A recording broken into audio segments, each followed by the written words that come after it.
Bonsoir Facebook. Aujourd'hui, on se retrouve comme tous les jeudis. Et puis cette fois, on se retrouve un petit peu plus tard que d'habitude. Je fais mes lives à 13 heures. Et puis aujourd'hui, la journée s'est passée comme ça. J'ai passé une journée extraordinaire avec des femmes extraordinaires. J'espère que vous aussi. Comment allez-vous? Dites-moi. Mettez-moi un commentaire, un pouce, quelque chose. Dites-moi si vous êtes là. Moi, en tout cas, je suis ravie de vous retrouver. Comme d'habitude, n'hésitez pas à interagir, à poser des questions, à être vraiment avec moi, que j'ai l'impression de parler un peu moins toute seule. Merci Mathilde, coucou, j'espère que tu vas bien, que tu as passé une bonne journée.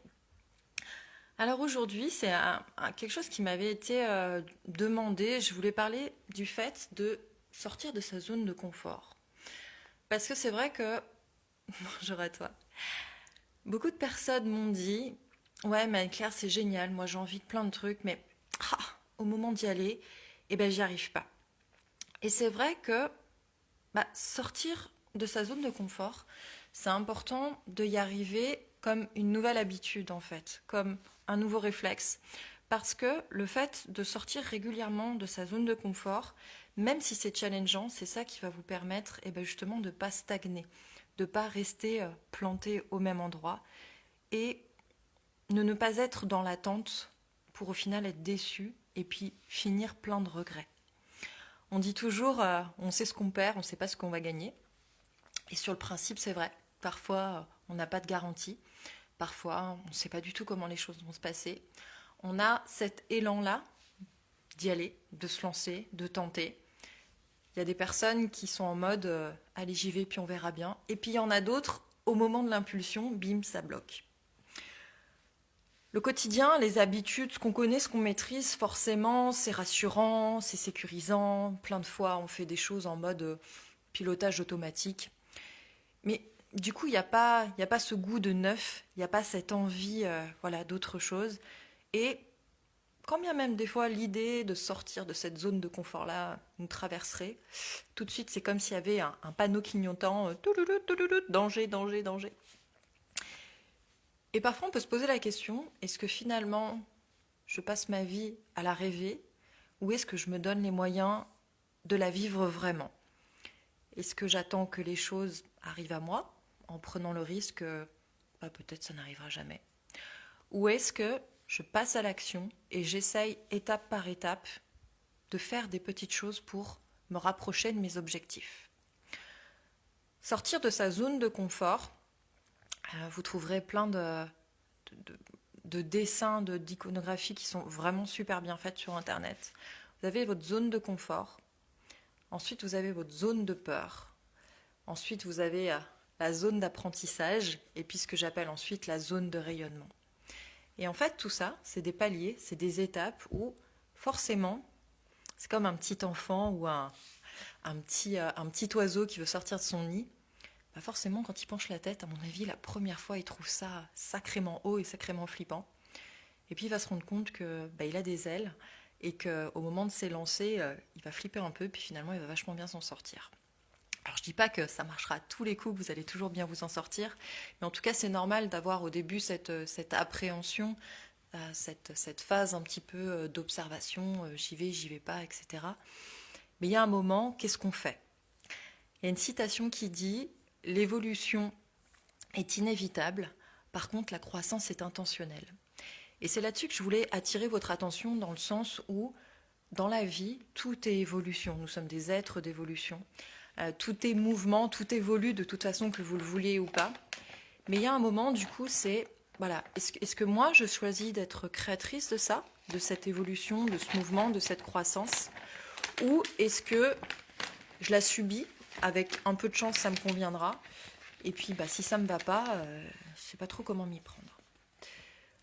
L'important quand on sort de sa zone de confort, quand on veut atteindre d'autres objectifs, quand on veut faire des choses qu'on ne sait pas faire, aller à des endroits où on n'est jamais allé, etc., c'est avant tout de croire en soi. Je pense que la confiance en soi, dans ces cas-là, c'est vraiment ce qu'il y a de plus important.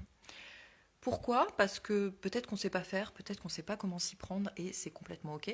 On n'est pas obligé de tout savoir dans la vie.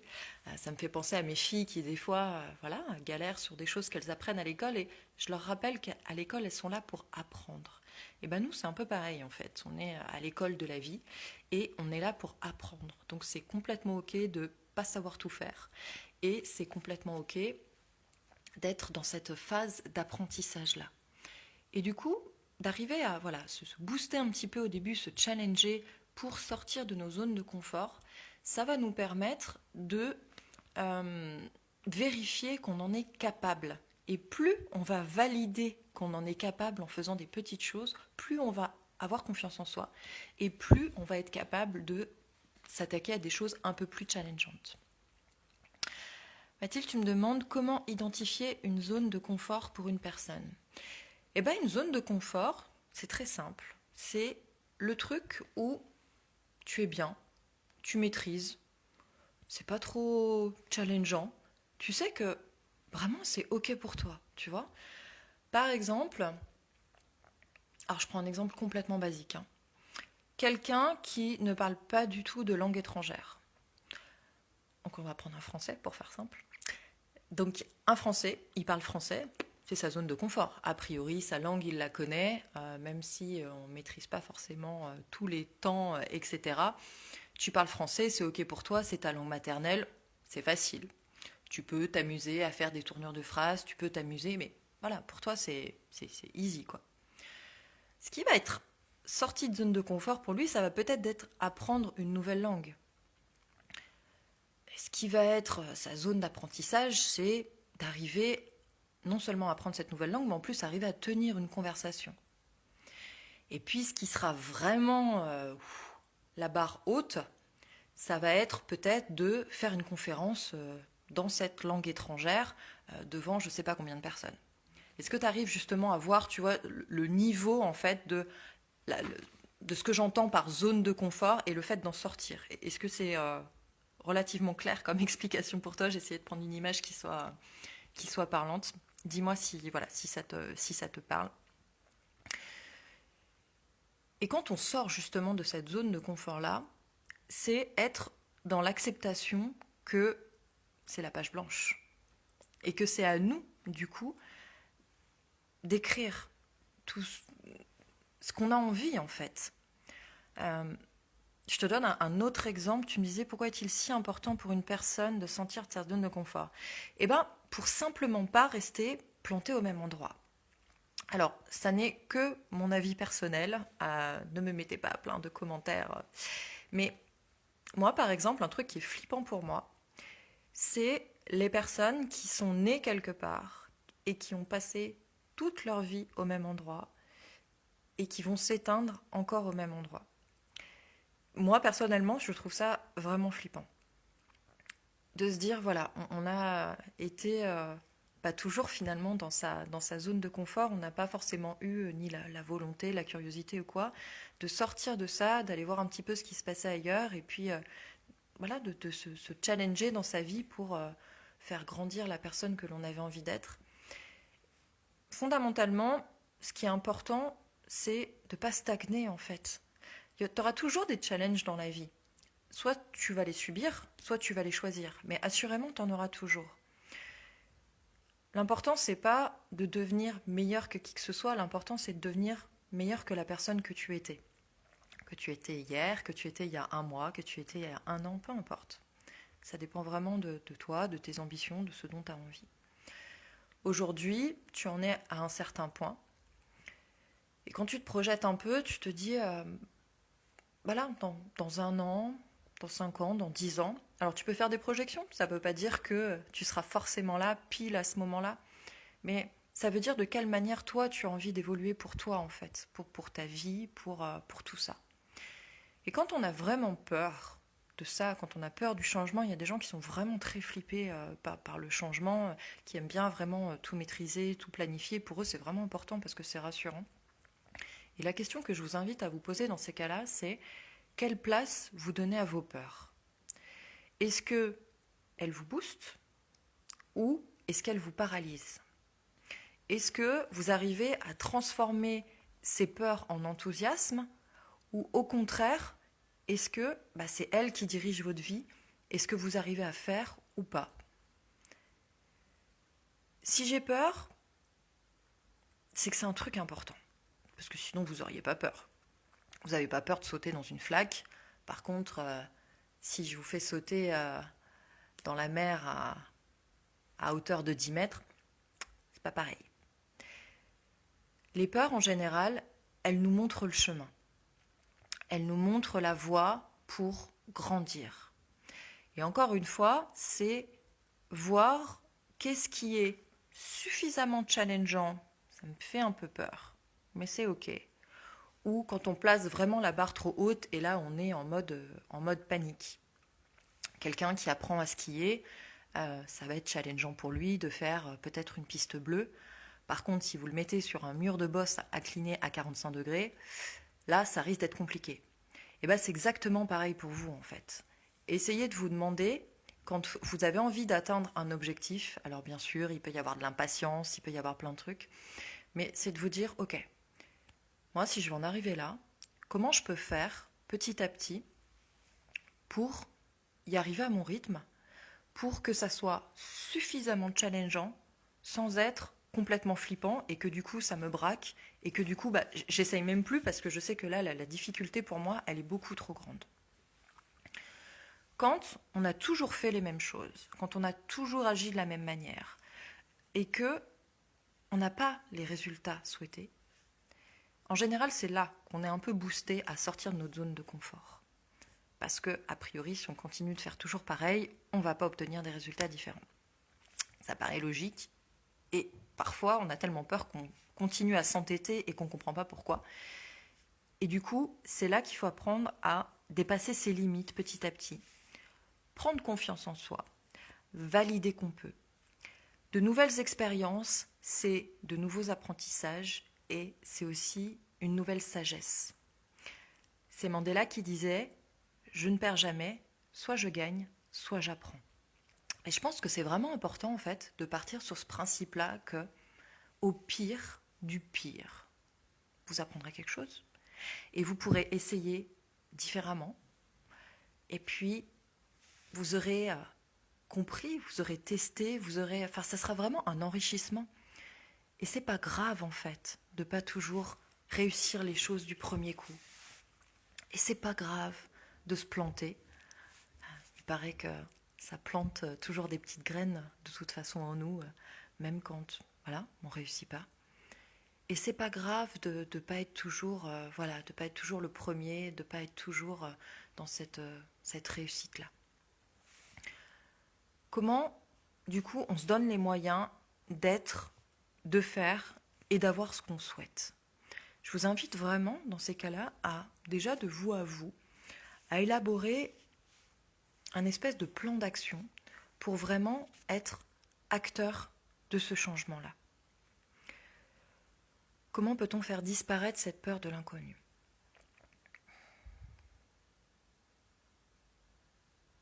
Je pense qu'on ne peut pas en fait la faire disparaître. Et je pense que c'est pas forcément une bonne chose, et en tout cas c'est encore que mon point de vue, mais de devenir un peu hermétique, d'être toujours en mode warrior et de ne pas ressentir cette peur-là. Je pense que c'est juste humain en fait, que ça soit la peur de l'inconnu ou quelles que soient les peurs en fait. Ce qui est important, c'est de voir si c'est suffisamment important pour toi. Peut-être qu'en fait, des fois, on poursuit des ambitions ou des rêves qui ne sont pas les bons pour nous, parce qu'on a vu qu'un tel, une telle faisait cela, et puis en fait, c'est pas pour nous. Qu'est-ce que tu gagnes en fait? Ou plutôt, quel est le plus grand risque pour toi? Est-ce que, quand tu es face à l'inconnu, le plus grand risque, c'est d'y aller, avec, je sais pas, toutes les conséquences peut-être qui peuvent en découler? Ou est-ce que le plus grand risque pour toi, c'est de rester au même point, au même endroit, et de ne pas avancer en fait? Ça, je pense que c'est vraiment personnel. C'est d'arriver à transformer la peur en enthousiasme. Moi, en tout cas, c'est ce que je fais. Je dis pas que j'y arrive forcément tous les coups, et parfois je mets un peu plus de temps. Mais c'est vraiment ça en fait. À partir du moment où quelque chose est important pour toi, il faut que ça t'excite en fait. Il faut vraiment, tu sais, que tu sois un peu comme les gamins le jour de Noël qui attendent d'avoir leur cadeau et qui sont tout excités. Ils savent pas, hein. Des fois un peu. Mais sur le principe, ils savent pas forcément qu'est-ce qu'il va y avoir comme cadeau. Est-ce qu'ils vont avoir exactement les choses qu'ils ont demandé ou peut-être pas tout. Mais ils sont dans cette, tu vois, dans cette excitation-là, dans ce désir. Et je pense que nous, c'est pareil en fait. On se prend beaucoup trop la tête souvent à cogiter, à se faire tous les scénarios catastrophes. Ouais, mais alors si je fais ça, et s'il m'arrive ça, et si, et si, et si. On dit toujours qu'avec les si, on peut refaire le monde, mais aussi on peut surtout se faire un monde de catastrophes en fait. Tu peux traverser la rue et te faire écrabouiller par une voiture que t'as pas vue et qui roulait comme une balle. Il peut toujours en fait t'arriver tout plein de trucs. Mais c'est aussi toi comment tu te conditionnes au fait que si ça pouvait marcher aussi. Et comment je me donne les moyens pour faire en sorte que ça marche. Donc je pense que la peur de l'inconnu, c'est pas, tu sais, c'est un peu comme l'ego. Moi je pense que c'est pas quelque chose à tuer ou à faire disparaître. Je pense qu'au contraire, ça s'apprivoise et que c'est en prenant l'habitude de régulièrement passer à l'action, de régulièrement te dire, ok, j'ai peur, c'est vrai. Euh, Est-ce que c'est vraiment important pour moi? Oui, non. Est-ce que j'ai vraiment envie de faire ça? Oui, non. Et te dire, est-ce que j'ai ce truc-là, ce truc qui me met un peu des papillons dans le ventre, ce truc qui me challenge mais qui m'excite. Et si c'est ok, j'y vais. Et puis je me pose pas 150 000 questions. Et puis je verrai bien. Et puis j'ai peur, mais je mets mes peurs dans mon baluchon. Et puis j'y vais quand même.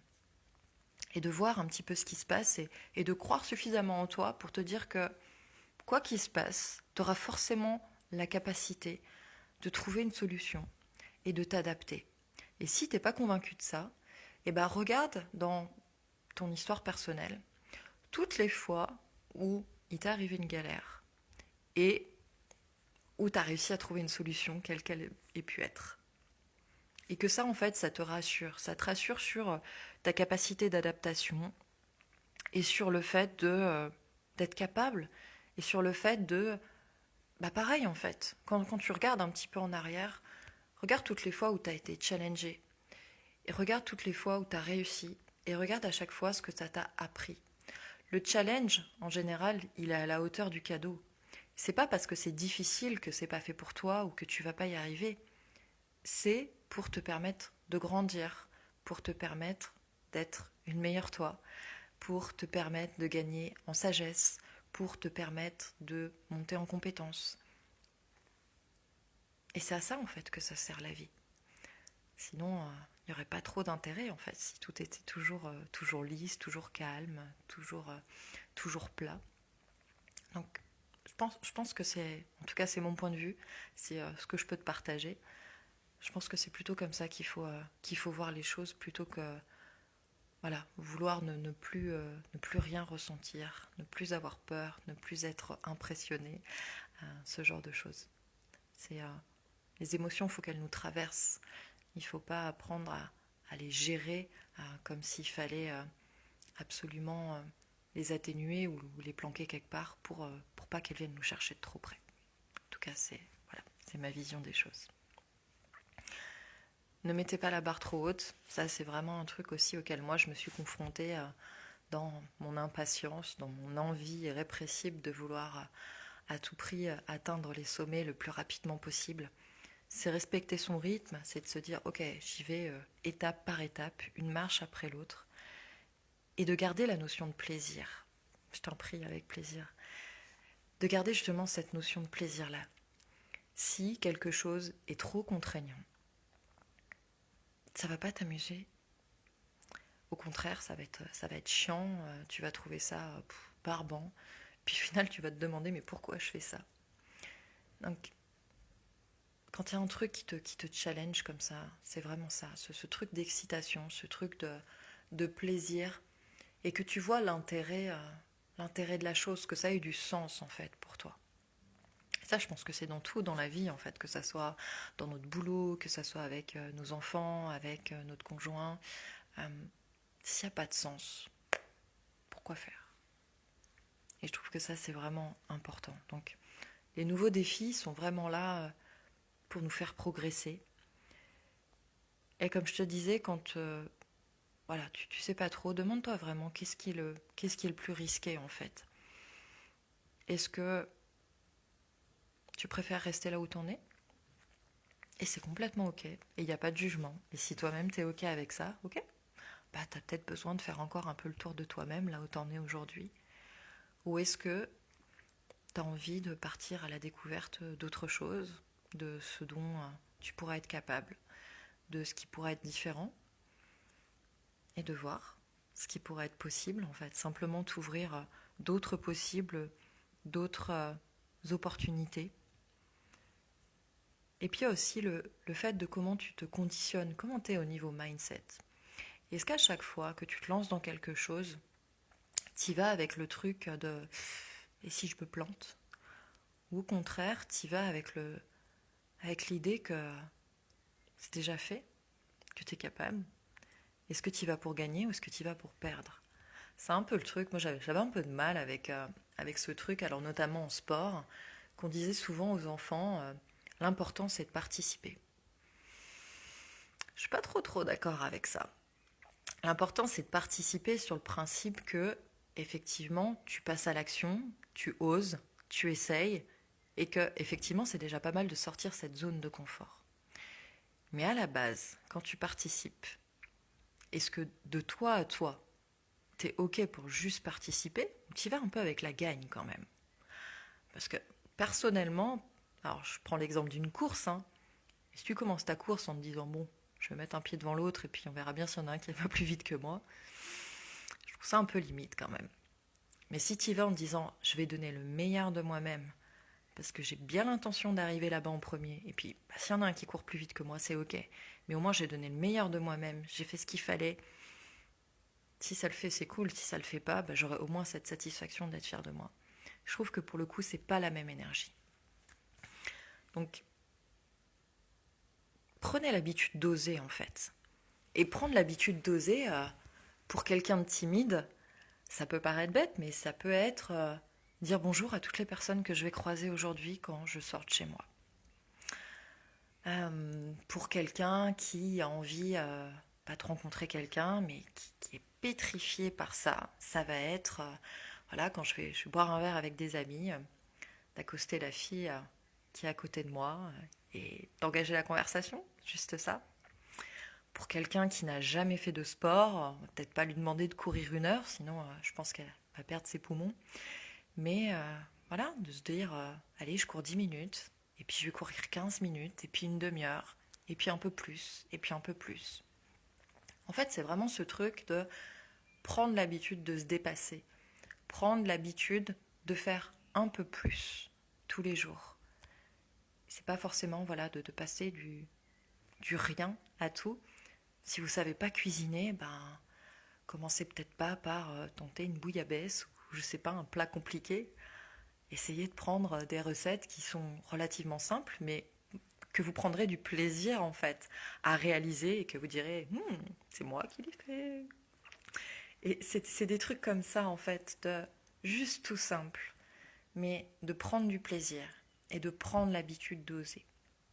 Alors, je sais pas si ça vous parle, je sais pas si est-ce que peut-être vous avez des points bloquants comme ça que vous avez identifiés sur le fait que vous n'arrivez pas à passer à l'action comme vous voudriez ou peut-être pas aussi rapidement ou peut-être que des fois vous n'avez pas de soutien aussi. Je sais que ça c'est quelque chose qui peut être problématique quand on a envie de passer à l'action et que des fois tout le monde nous dit non mais laisse tomber, tu n'y arriveras pas, t'es pas configuré pour, t'as jamais fait ça, tu vas jamais y arriver, etc.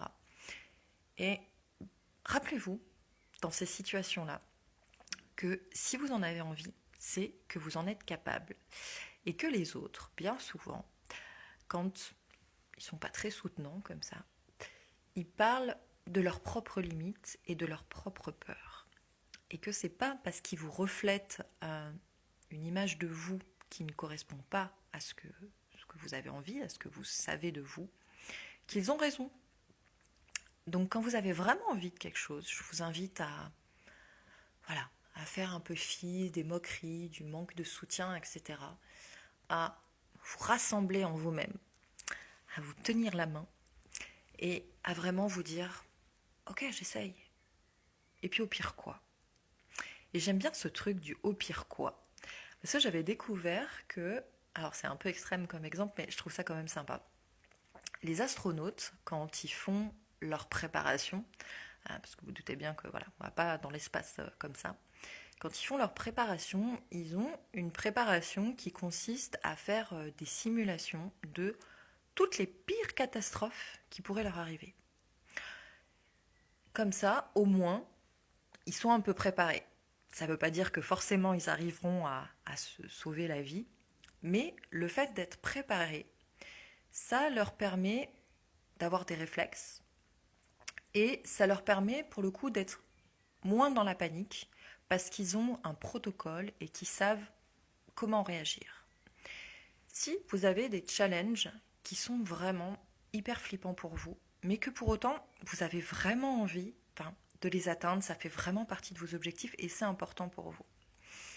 Essayez de voir, prenez une feuille et essayez de voir, ok, si je me lance dans un truc, je vais jusqu'au bout, qu'est-ce qui se passe si ça marche, si je réussis? Et puis de l'autre côté, si vraiment, mais j'ai pas de bol, ou je m'y suis pris comme un manche, et c'est vraiment le scénario le plus merdique possible qui m'arrive, qu'est-ce qui se passe? Demandez-vous aussi quelles sont les probabilités que cette situation horrible m'arrive. Et faites peut-être, je sais pas, la balance de voir qu'est-ce qui pourrait être le plus probable, qu'est-ce qui est le plus risqué, ou en tout cas quel risque vous êtes prêt à prendre pour vous réaliser dans ce que vous avez envie de faire.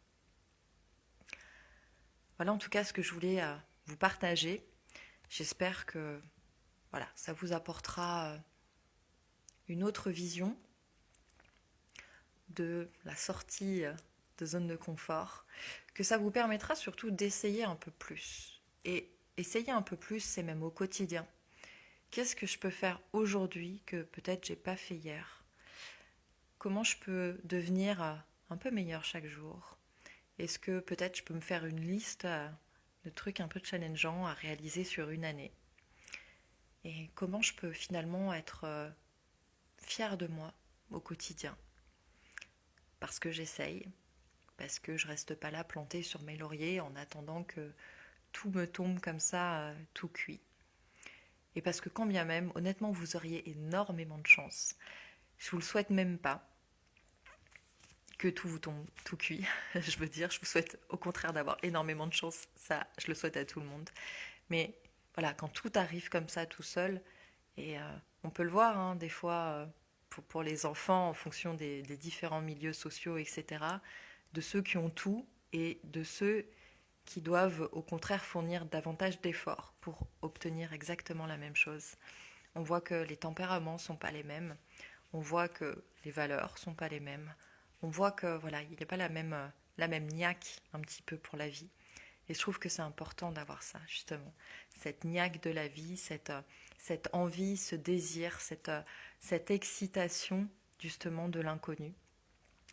Parce que si on savait tout, si on connaissait tout, si on maîtrisait tout, je pense que ça serait un petit peu triste quand même. Voilà ce que je voulais vous partager. J'espère que ça vous aura parlé. Je vous fais un gros bisou et j'aurai grand plaisir à vous retrouver jeudi prochain. Belle soirée à tous.